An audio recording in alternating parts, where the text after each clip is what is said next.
Estamos conversando con Enrique Gersi, que es abogado peruano y profesor visitante de la Universidad Francisco Marroquín.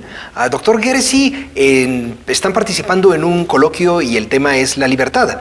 Pero la libertad a veces se confunde con anarquía o se confunde con libertinaje. ¿Cuáles son las diferencias? Bueno, yo creo que son muchas y muy profundas. Muchas veces se confunde a los liberales con los libertinos y son cosas completamente distintas, ¿no? En América Latina, en el siglo XIX, cuando uno decía una persona es liberal, uno quería decir una persona es libertina, es decir, carece de principios, de valores o de moral. Por supuesto, el liberalismo se encuentra muy lejano de eso.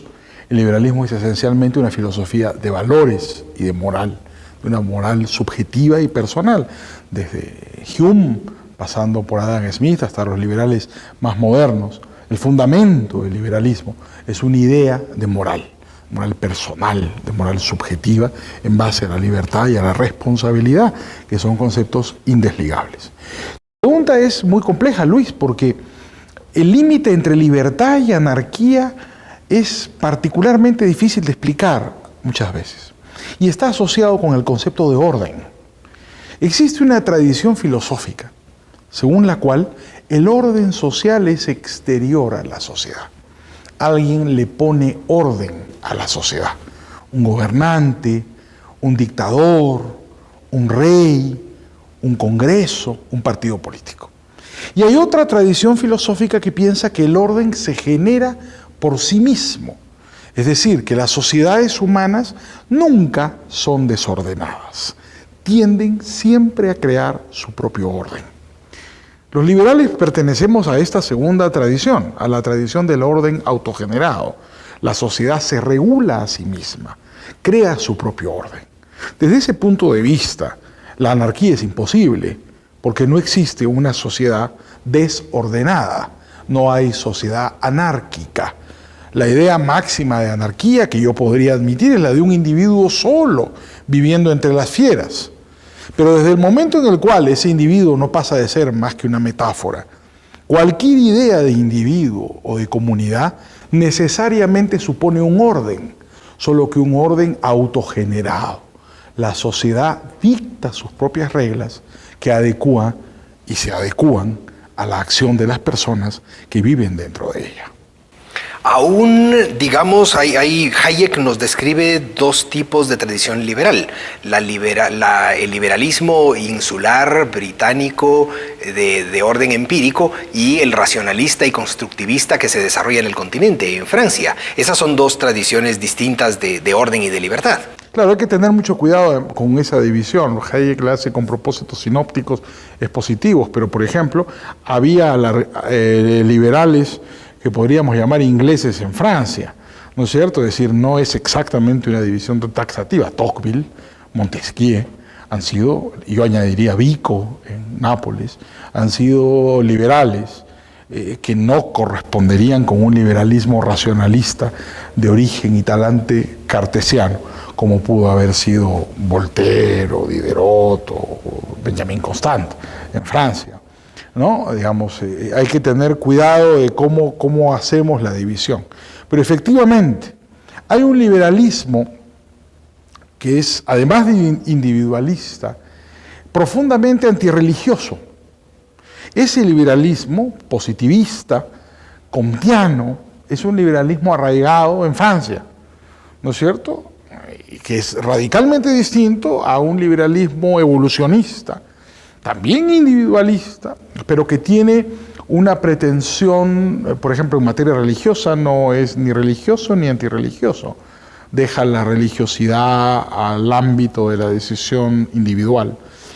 Pero, digamos, son dos tradiciones liberales que conducen a sitios distintos, ¿no? Y hay liberales ingleses que han estado de alguna manera más asociados al liberalismo racionalista. Si hemos de llamar liberal a John Stuart Mill, es el ejemplo máximo.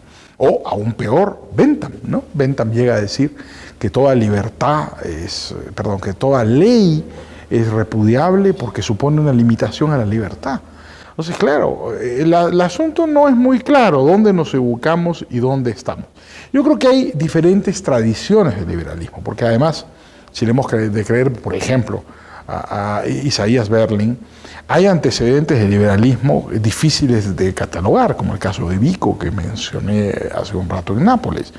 Entonces, yo creo que lo importante, más que tratar de hacer estas clasificaciones, estas taxonomías que siempre son complejas e inexactas, es tratar de entender la esencia de la discusión.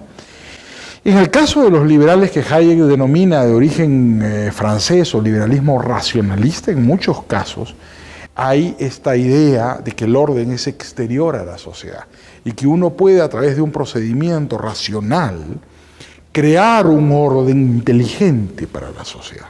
No reemplazando a Dios por la razón, puedo, a través de un procedimiento, ¿no?, una metodología, convertir a una sociedad que no es libre en una sociedad libre. Es el caso del liberalismo en América Latina. En general, a diferencia de la experiencia norteamericana, donde los Father Founding fueron influenciados esencialmente por la tradición liberal inglesa, aquí en América Latina lo que llegó fue la tradición liberal francesa, que era, además de anticlerical, profundamente intervencionista. Había la idea esta de que un legislador ilustrado podía transformar un país pobre y oprimido en una sociedad rica y libre, ¿no? El caso máximo, el de Andrés Bello en Chile, que redacta un código civil que entra en vigencia más o menos en media docena de países de América Latina, incluyendo varios de Centroamérica, ¿no? Y finalmente, si alguien se acerca y te pregunta cómo puedo aproximarme al liberalismo, qué libro puedo leer para empezar a entender, ¿qué recomendaría? Como dirían los latinos, de gustibus nos disputandum est. De gustos y autores no han escrito, de gustos y colores no han escrito los autores, dirían los criollos en América Latina. Puedes aproximarte, digamos, por la razón a través de un texto, o puedes aproximarte por la pasión a través de una novela. Yo creo que si eres menor de 25 años, la mejor manera de aproximarte al liberalismo es leer novelas. Ayn Rand, El manantial, La rebelión de Atlas marcarán tu alma para siempre. De hecho, hasta hoy, 30 años después de la muerte de Ayn Rand, el libro más vendido después de la Biblia en Estados Unidos es La rebelión de Atlas. Y en segundo lugar, si tu interés es un interés académico y tiene más de 25 años, Los fundamentos de la libertad. Diría yo... De Hayek. De Hayek. Es un resumen fantástico, una introducción fantástica a las ideas de la libertad. Yo diría que, además, si quieres leer las dos cosas, todavía mejor.